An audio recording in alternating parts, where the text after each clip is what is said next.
So, welcome everybody. My name's Heather, and I'm here today with one of the Insight Leadership team, one of my beautiful colleagues in Insight Leadership, Ian. And we're doing this little series of videos just to introduce ourselves and to give you a feel for the people, the collective who are Insight Leadership. So, yeah, going to just be chatting with Ian about what brought him on this path. So Ian is the one in our team who has started up multi-million pound businesses in his time. So from Millionaire to monk lifestyle, sometimes you say, and in Insight Leadership. So yeah, tell us a little bit about where you came from and how you got to where you are now. Mm, that's a big question for 15 minutes. But yeah, thank you, Heather. Um, so yeah, I did as you said. I manifested multi-million pound businesses from pretty much nothing, and had the classic entrepreneurial story of many failed ventures. Um, so even as a young boy, because I had a lot of scarcity in my life, material scarcity and inner scarcity as well, growing up. So never really felt good enough. So always wanted to kind of be successful. So me and one of my oldest friends used to, yeah, we'd start little car washing businesses and all kinds of stuff, and I even yeah, used to deliver nappies and stuff to people, diapers direct and things like this. Lots of little failed ventures, um, and yeah, one of these ventures, as I got older, one venture took off, and after a lot of hard work and a lot of suffering actually, as many entrepreneurs will tell you. So I wasn't until my sort of early to mid 30s that everything started to really take off for me. From that perspective, and the businesses grew, and then they were multi-million turnover, or valued at multi-million pound entities. And it was an interesting time, because I got to a point where I'd kind of achieved everything I'd set out to achieve. I was doing all the things that I wanted to do, and I'd got all the things that I wanted to have, and yet I wasn't happy. And Yeah, it was a big wake up call. So I kind of started to pick up books on what makes people happy, and the theme from all of these, this wisdom was like, the happiness is not it's not out there, it's not in things. I can't buy happiness in the supermarket, or I can't buy happiness in flash cars and beautiful houses or exotic holidays or anything like that. Happiness is in here. The way out is in. And that was pretty profound. And yeah, so that journey started, and it very quickly transpired that my suffering was coming from, because I was running away from a lot of childhood suffering. So I really came into this world with inner poverty and outer poverty.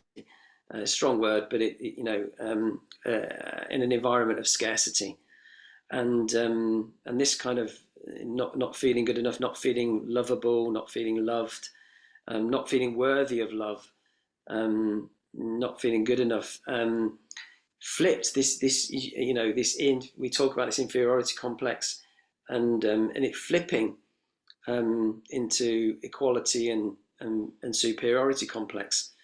And I think we can see that in a lot of our world leaders right now. I was a child trapped in a man's body and acting out sometimes like a child, yeah, and like I say, and surrounded by other, yeah, very wealthy people, wealthy, particularly men, that were acting this out as well. Um, Acting from a very childish point of view, particularly when plied with a lot of alcohol. Um, on boozy business trips, or and hmm,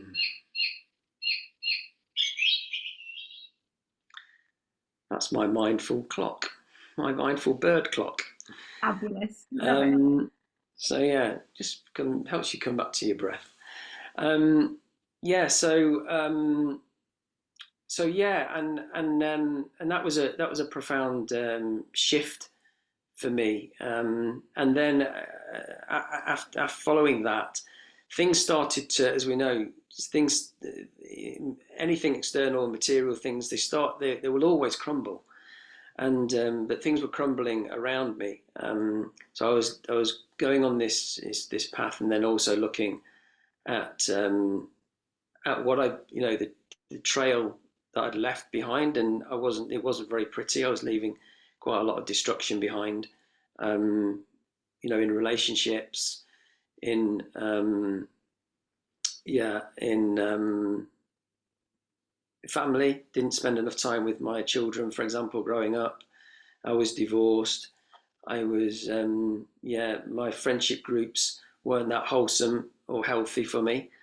Um, I had a dependency on alcohol that I didn't realize I'd developed, and yeah, it was quite destructive, really. And then when the businesses started to have difficulty, um, this is when I went really deep into looking at how I'm going to live the rest of my life. Mm. Yeah, thank you for sharing that journey. I'm sure that many people in business themselves will be able to relate to much of what you say. I'm curious to hear more about the impact that, with hindsight, your those drivers, that running that you're describing, the impact that had on the way in which you led. So I know you sometimes joke about being an unmindful leader. So what perspective can you share on looking back, the way you behaved as a leader, and how your perspective on that has changed now? Great question. Well, again, I think we can see this. I think we can see this everywhere in leadership. Um, I was totally attached to myself. I was totally attached to myself because I felt that you know um, the only person um, that is going to get me out of the mess that I'm in, whether that's inner scarcity, outer scarcity, is me. Number one, it's the only person, and I had a lot of things go wrong, and nobody being there for me. So you attach. I attach to myself. Like I say, when you don't feel loved properly as a child, and you feel lonely in the world, then this is a kind of natural occurrence where it's kind of, well, I've got to look after myself. No one else is going to look after me. I've got to kind of look after myself. So this attachment to self and the ego and the id, if you like, then it's quite toxic because you just want to have everything for yourself, and that's why we have businesses where they're designed for profit, because they're you know lots of people in the world are identified to themselves and they want it all for themselves. So that kind of journey. But we realize through this wisdom that nothing is separate, everything is connected. So and when we have this realization, then it's not all about us. So, Insight Leadership, for example, it's a not-for-profit, and we're very keen to make sure that everybody involved is not attached to themselves or the outcome for themselves. So and that's really important for all of us. So we have lots of we have second bodies. We keep a check on each other and on ourselves in a really beautiful, wholesome way. So I'm curious to hear more about if I'd been a fly on the wall in one of your businesses back then, and you said you were attached to yourself. What behaviours would I have seen then, and how are they different from the way you've just described we behave in Insight Leadership? Well, there's well, we're incredibly skillful as human beings.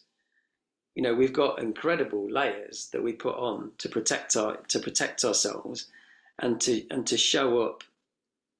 Um, yeah, so I could express that I was taking care of my employees, I was taking care of my clients, but really at the back of everything was kind of like, how much profit are we going to make? How much money are we going to make? How much is this business going to be worth? Can we sell it? Um, so um, so yeah, a lot of my employees would have seen that I'm saying, yeah, we're looking after you, but really, and this goes for most profit making businesses, um, it's the clients come second, the employees come second, the board and the shareholders come first, and there's a story around that, very skillfully crafted to say no, the employees come first or the clients come first, but that's not true. Mm. So, what comes first now? What comes first now is this complete knowing that we are interconnected, and there is no, everything is impermanent, everything's changing. There is no self. Take it to the next degree. There is no birth. There is no death. So there is only the only thing we leave behind are our actions. So what actions do we want to leave behind? What actions do I want to leave behind? Because I can't take any of this with me. I can't take any material aspect with me. So I've let go and let go and let go. I haven't even got my own house now. I've let go so much that I think probably everybody watching this video would be more have a bigger asset column than I have. But everything I let go, the happier I become, because when we do this, we're releasing the fear. And releasing the fear is the biggest gift we can give to ourselves, our loved ones, our family, our community, Mother Earth. Because if we're not pulling everything in, we're giving it all out, um, then this is what truly makes us happy. So, I'm wondering if I'm hearing in that there's been a shift from what can I gain to what can I give? How can I Totally, serve? totally, Yeah, yeah. totally. And yeah, we'll be talking about this. About true happiness is about generosity. We're Mm, going to be talking. We're going to be talking. There's so many segues we can go off into, but yeah, mm, we're going to be talking, about this. And we look at the greatest leaders that have ever walked this planet, and they give, give, give. beautiful, beautiful. There's so much more we could explore, but I think we're going to have to wrap it up there. But I want to thank you for the gift that you're offering to the world and how you've turned that understanding of your experience in business into something, yeah, a beautiful gift. So thank you, Ian. It's beautiful to be in a team with you. Thank you, dearest Heather. Bless you.